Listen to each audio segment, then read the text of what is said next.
In today's video, I'm going to teach you how to edit text size on Visme. Whether you're working on a presentation, infographic, or any other project within Visme, adjusting text size can really enhance the visual appeal and clarity of your content. So, let's dive in and start by locating the text box in your project. Now, the first thing you'll need to do is select the text box that contains the text you wish to resize. To do this, simply click on the text box directly. If there's a specific section of the text you want to focus on, you can double-click on that segment to highlight and select just that portion.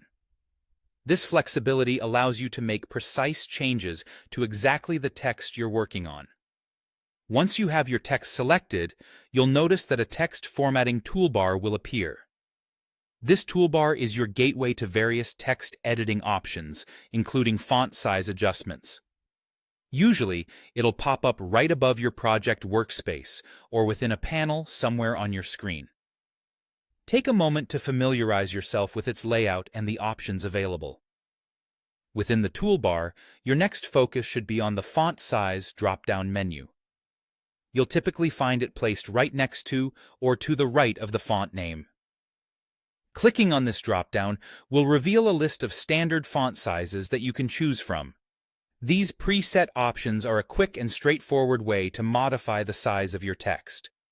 If none of the given sizes fit your needs, or if you're aiming for a more customized appearance, there's another option.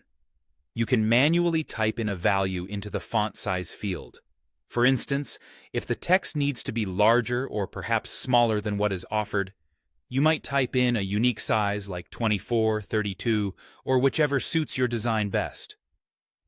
This feature gives you complete control over how your text looks and ensures that it aligns perfectly with the rest of your content. That's all it takes. By following these steps, you can efficiently adjust the text size in Visme to better fit your project's requirements. Making these changes can significantly impact both the readability and the overall aesthetic of your work. So, feel free to experiment with different sizes to see what feels right for your specific design. Thanks for watching, and be sure to check out our other tutorials for more tips on how to maximize your productivity on Visme.